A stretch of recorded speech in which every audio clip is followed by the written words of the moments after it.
नमस्कार दोस्तों, supreme court के हर फैसले की, हर आदेश की इज्जत करते हैं, उसका मान करते हैं, उसका सम्मान करते हैं। लेकिन कुछ ऐसे फैसले भी होते हैं जो कहीं ना कहीं जनता को दुख दे जाते हैं, जिसमें से एक फैसला अभी जो रिसेंटली सामने आया है वो आया है बेजुबानों को लेकर। इस बात में कोई दोहराई नहीं है कि काफ़ी ज़्यादा केसेस आते हैं, अलग अलग कुत्तों के काटने के केसेस आते हैं, रेबीज के तमाम केसेस आते हैं, आवारा पशु का एक्सीडेंट हो गया या उसकी वजह से किसी शख्स का एक्सीडेंट हो गया, ये बात सच्ची है। लेकिन आप एक चीज़ सोचने और समझने की कोशिश कीजिए कि वो जो जानवर होते हैं, जो एग्रेसिव हो जाते हैं या फिर जो हमला कर देते हैं, वो क्यों होता है? क्या इंसानों का ही मेंटल पीस चेक किया जाता है? क्या जानवर का मेंटल पीस चेक नहीं किया जाता है? क्या जानवरों को भगवान ने नहीं भेजा है? क्या इंसानों को ही भेजा है? अगर मैं बात करूँ यहाँ पर गाय की या फिर जो गधे होते हैं या फिर और भी तमाम ऐसे पशु होते हैं जो हाईवे पे ज़्यादातर नज़र आते हैं, तो ये एक रीज़न है कि वो आवारा पशु है, वो इसी तरीके से भटकते हैं और उसके बाद कहीं ना कहीं उनका एक्सीडेंट होता है, गाड़ियों का एक्सीडेंट होता है और दोनों को ही जान माल का नुकसान होता है। लेकिन एक समझने वाली चीज़ है, कुछ सरकारें ऐसी है जो लगातार नारे लगाती है गाय माता जिंदाबाद के, जो नारे लगाती है कि गाय माता के लिए कुछ भी किया जाएगा, जो कहती है कि भैंस का दूध पीना जरूरी है, जो गधों का इस्तेमाल करती है सिर्फ और सिर्फ ईंट उठाने के लिए। लेकिन जब उनकी मौत हो जाती है, जब काम पूरा हो जाता है, तो उसके बाद उन्हें छोड़ दिया जाता है। सेम चीज घोड़ों के साथ भी ऐसा होता है। मतलब इंसान इतना ज्यादा स्वार्थी हो चुका है, ये बहुत शर्म की बात है। ना जाने कलयुग आने वाले समय में और क्या क्या चीजें दिखाता हुआ नजर आएगा, क्योंकि गाय माता जब तक दूध देगी तब तक वो गाय माता है, तब तक गो रक्षा वाले उसकी रक्षा करेंगे। बाद में तू कौन और मैं कौन।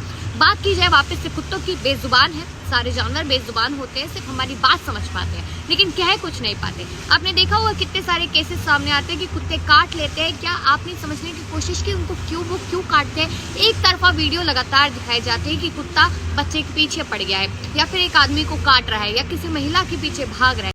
कभी भी ये नहीं दिखाया जाता है कि एक छोटा बच्चा जो महज 2 से 3 साल का है या शायद बड़ा भी है, वो किस तरीके से कुत्तों की पूंछ में बम पटाखे लगा देता है। कभी भी ये नहीं दिखाया जाता कि वो छोटा बच्चा जिसके लिए आप लोग लड़ाई लड़ रहे हैं, वो कैसे पिल्लों की पूंछ पकड़ के घुमा के उसे कूड़े में, पानी में अलग अलग जगह फेंक देता है। कभी भी ये नहीं दिखाया जाता है कि आदमी मर्द जात किस तरीके से जो फीमेल डॉग्स होती हैं उनका रेप करते हैं। कभी भी ये नहीं दिखाया जाता है कि जो बुढ़े लोग होते हैं या फिर जो महिलाएं होती हैं वो किस तरीके से उन बेजुबानों को पीटते हुए नजर आती है। ये सारी तस्वीरें आखिरकार क्यों नहीं दिखाई जाती? एक तरफा चीजें सुन के, देख के क्यों ये सब किया जाता है? अब तमाम लोग इस वीडियो पे अपनी अपनी हाँकने के लिए आएंगे कि आप अपने घर पे कुत्तों को रख लीजिए, आप ये कर लीजिए, वो कर लीजिए।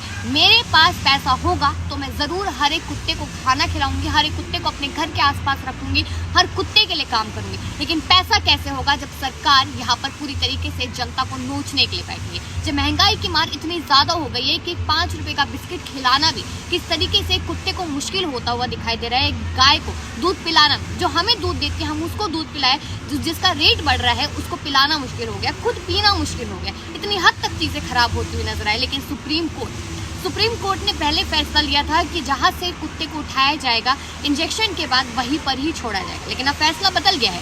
फैसले में कहते नजर आए कि जहां से उठाया जाएगा वहां नहीं छोड़ा जाएगा, उसको शेल्टर में छोड़ा जाएगा। तो मैं जानना चाहती हूँ कि कौन से शेल्टर के सरकार ने बनवाए हैं, क्योंकि दिल्ली में नहीं बने।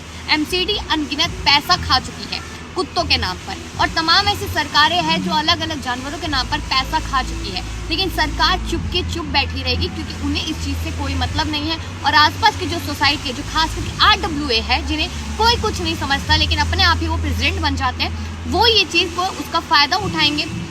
आपने देखा होगा पिछले दिनों भी कि किस तरीके से जब डॉक्टर टेस्ट लगातार चालू था तो तमाम आदमी औरतों पे हाथ उठाते नजर आ रहे थे, उन्हें पीटते नजर आ रहे थे अगर कोई फीडर खाना खिला रहा है, क्योंकि उनके बस की नहीं है खाना खिलाना, उनके बस की नहीं है प्यार देना, उनके बस की सिर्फ इतना है कि अपने पैसे का रोब दिखाया जाए, अपनी गाड़ी निकाली जाए और उन बेजुबानों पर चला दी जाए। लेकिन सुप्रीम कोर्ट से यही उम्मीद है कि फैसले पर फिर से सुनवाई हो ताकि इस चीज़ को समझा जाए। लेकिन कुछ ऐसी बातें जो मैं आपको बताना चाहती हूँ कि सुप्रीम कोर्ट क्या कुछ कहता नजर आए। उन्होंने कहा है कि नगर निगमों को अब 24 घंटे पेट्रोलिंग और हेल्पलाइन जारी करनी होगी, साथ ही आवारा पशु हाईवे से हटाए जाएंगे। उन्होंने ये कहा आवारा कुत्तों के मामले को जोड़ते हुए।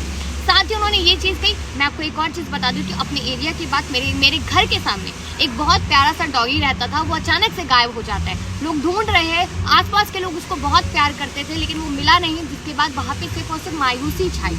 मेरे पास जो डॉग है वो एक इंडी है, मैंने उसको पाला है, मैंने देखा है कि इंडी डॉग को भी किस तरीके से संभाला जा सकता है। एक तरफ आप बात करते हैं कि इतना ही है तो इंडी डॉग को पालो, अगर इतना ही है सरकार को भी कह रही हूँ, कोर्ट को भी कह रही हूँ, आम लोगों को भी कह रही हूँ कि इतना ही है तो जो ब्रीड वाले डॉग हैं उन्हें इंडिया में आने ही क्यों दिया जाता है? क्योंकि ऑप्शन होते हैं, सबको हाई क्लास दिखना है, इसलिए वो ब्रीड वाले डॉग पालते हैं, गोल्डन रिट्रीवर पालते हैं या फिर लेब्रा पालते हैं या फिर ना जाने कितनी सारी ब्रीड्स होती है। कुत्ते होते हैं, ये बात आप लोग अच्छे से जानते हैं, लेकिन मुझे ये लगता है कि इंसानों से बेहतर होते हैं, क्योंकि जब इंसान कुत्ते का रेप करना नहीं छोड़ेगा तो फिर इंसान अच्छा कैसे हो सकता है? वो लड़की को नोच खाएगा, वो कुत्ते को नोच खाएगा, आपको वो नजर नहीं आता। मेरे इलाके में जहाँ मैं रहती हूँ वह 3 से 4 पागल आदमी रहते हैं जो आए दिन किसी भी लेडीज को कहीं भी टच कर देते हैं, लेकिन पुलिस उन्हें गिरफ्तार नहीं करेगी, सिर्फ कुत्तों को अंदर डालेगी। इसके साथ साथ कुछ और जानकारियाँ हैं जिन्हें मैं बताना चाहती हूँ कि ये आंकड़ा है, पता नहीं आंकड़े कहाँ से आते हैं क्योंकि लोग यकीन तो करते नहीं है।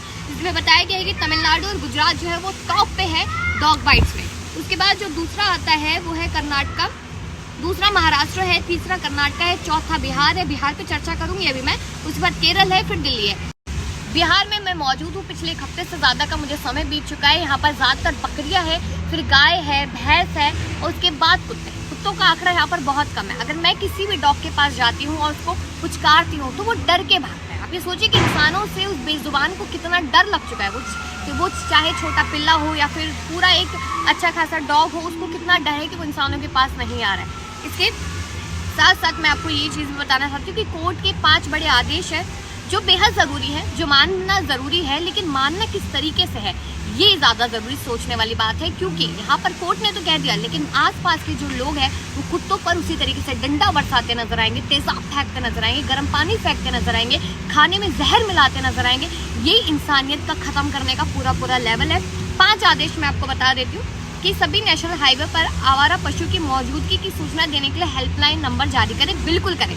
इसके साथ हम जाएंगे दूसरा पॉइंट, सभी राज्यों के मुख्य सचिव निर्देशों पर सख्ती से पालन कराएंगे।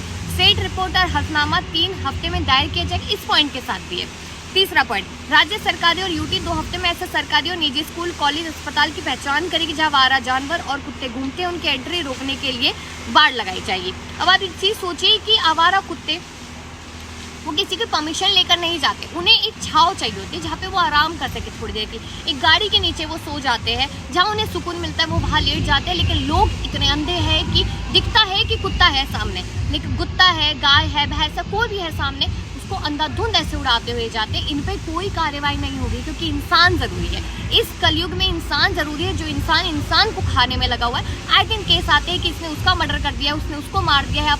कोई बहन, किसी भाई ने अपनी बहन का रेप कर दिया है, एक माँ ने अपने बेटे को मार दिया, बेटे ने माँ को मार दिया, फिर बीवी को काट के फेंक दिया, ड्रम वाला केस आया, ना जाने कितने सारे केसेस आए। लेकिन इन पर कार्रवाई होगी, बहुत देर से होगी, सालों साल बीत जाएंगे तब जाके लेकिन वो बेजुबान है तो उन पर अगर कार्रवाई होगी भी तो उनके लिए लड़ने के लिए शायद ही कोई सामने आएगा। जो लोग सामने आते हैं तो उनको कुछ लोग ये कहते नजर आते हैं कि इनके पास कोई काम धंधा नहीं है। क्योंकि मैं सिर्फ कुत्तों की बात नहीं करी, देश में बहुत सारे मामले हैं। अगर वहाँ पे स्टूडेंट्स पिट रहे हैं तो उन पर भी कोई कार्रवाई नहीं होगी, पुलिस वाले मनचाहे पीट देंगे। इधर कुत्ते पिट रहे हैं तो इन पर भी कोई कार्रवाई नहीं होगी, इन पर ये भी डंडा उन पर बरसा देंगे। उधर बच्चों पर डंडा बरसा दिया जाता है, महिलाओं पर डंडा बरसा दिया जाता है, लेकिन वो लोग अपनी आवाज़ उठाते हैं। आज नहीं कल उनकी सुनी जाती है, लेकिन बेजुबानों की कौन कैसे सुनेगा, कौन आएगा उनके लिए? आगे बढ़ती हूँ। कहते हैं कि कैंपस और बाढ़ के रखरखाव के लिए नोडल अधिकारी नियुक्त होगा। नगर निगम, नगर पालिका और पंचायत 3 महीने में कम से कम एक बार इन कैंपस की जांच करें। आखिरी में वो कहते हैं कि पकड़े गए आवारा कुत्तों को उसी जगह वापस नहीं छोड़ा जाएगा जहाँ से उन्हें उठाए गए। कुत्तों की टेरिटरी बहुत ज़्यादा ज़रूरी होती है। जहाँ पर कुत्ता रहता है, जहाँ उसे पता है कि क्या माहौल है, किस तरीके से रहना है, अगर वहाँ नहीं छोड़ा जाएगा, किसी और जगह छोड़ा जाएगा, उसके बाद वो वहाँ पे लड़ेगा, कटेगा, मरेगा, भूखा रह जाएगा। और कौन गारंटी लेते हैं इस चीज़ की? अगर कुत्ते को यहाँ से उठा के कहीं और रखा जाएगा तो उसको खाना कौन खिलाएगा, उसका ध्यान कौन रखेगा, उसके आसपास प्यार कौन देगा? इन सारी सवालों का जवाब मुझे आप लोगों से चाहिए। आप लोगों के लिए कमेंट सेक्शन है, उसमें से काफ़ी लोग ऐसे होंगे जो गालियाँ देंगे, काफ़ी लोग ऐसे होंगे जो उल्टा सीधा मुझे बोलेंगे या फिर उन बेजुबानों को गाली देंगे। लेकिन मैं चाहूँगी कि आप लोग कोई भी राय कमेंट सेक्शन में ज़रूर रखिएगा ताकि आवाज़ आगे तक जाए। इसके साथ साथ एक इंसान और है जिसको बहुत ज़्यादा ही दिक्कत हो रही है उन बेजुबानों से, और उसका नाम है विजय गोयल, जो बीजेपी पार्टी में कभी कुछ हुआ करता था, लेकिन he is nothing right now. ठीक है, लेकिन उसको एक मुद्दा चाहिए जो डॉग वाला है, उस मुद्दे को वो बार बार उठाता है, ग्रुप में बार बार भेजता है। अच्छा आपको पता है कि सुप्रीम कोर्ट ने क्या फैसला ले लिया है, हमारी बात सुनी जा रही है, हमने ये कर दिखाया, हमने वो कर दिखाया, तो उसको उनको कुछ ज़्यादा ही दिक्कत है। तो वो डॉग प्रोटेस्ट के खिलाफ भी है, खिलाफ संविधान है, कोई भी खिलाफ हो सकता है, कोई भी साथ हो सकता है, लेकिन उनको ऐसी क्या ही दिक्कत है समझना बेहद ज़्यादा मुश्किल होता दिखाई दे रहा है कि आए दिन वो कुत्तों को लेकर प्रेस कॉन्फ्रेंस करते हैं, प्रोटेस्ट करते नजर आते हैं, जंतर मंतर उनके लोगों से ही भरा हुआ नजर आता है। और मैं आपको लिख के दे दूँ कि जितने लोग जंतर मंतर पे कुत्ते के प्रोटेस्ट के लिए पहुंचते हैं, उनमें से कितने सारों के पास तो डॉग होंगे, लेकिन ब्रीड वाले। इंडी नहीं पालेगा कोई, सबको इंडी को पीटना है, लेकिन हाँ ब्रीड वाले घर पे सबके मिलेंगे। दो तरफा चेहरा जो होता है ना, वो इन जैसे नेताओं का साफ नजर आता है। अब देखिए कि एक बार फिर से जो प्रेस कॉन्फ्रेंस की है, उसमें वाहवाही लूटने की उन्होंने कोशिश की है कि सुप्रीम कोर्ट ने मेरी बात सुन के किया। अब सुप्रीम कोर्ट में काफी सारी याचिकाएं लगी थी, उस पर फैसला ये सब लिया गया, तो शायद मेहता अपनी बात रखते नजर आए, कपिल सिब्बल अपनी बात रखते नजर आए, लेकिन विजय गोयल को मैं जानना चाहती हूँ, वीडियो में चाहूंगी कि विजय गोयल तक पहुंचे और विजय गोयल बताए कमेंट्स में कि उन्हें आखिरकार बेजुबानों से दिक्कत क्या है, और अगर इतनी ही दिक्कत है तो फिर उसके बाद वो ही कुछ इलाज कर दे, वो ही पैसा दे दे लोगों को, या फिर स्टरलाइजेशन के लिए। ये सारी चीज़ें हैं। ये भी मैं कहना चाहूँगी विजय गोयल को कि इस वक्त मैं बिहार में मौजूद हूँ। बिहार की ज़मीनी हकीकत है कि पीरियड्स में महिलाएं कपड़ा इस्तेमाल कर रही है आज के टाइम में भी, उनके पास पैड नैपकिन नहीं है। और दूसरी चीज़, यहाँ पर शिक्षा के लिए किस तरीके से बच्चे भटक रहे हैं, छोटे बच्चे स्कूल नहीं जा पा रहे। इन हकीकतों को कब ये लोग नेता लोग दिखाएंगे, या फिर सिर्फ और सिर्फ जनता को इसी तरीके से बेवकूफ़ बनाएंगे? ज़रूर राय दीजिएगा।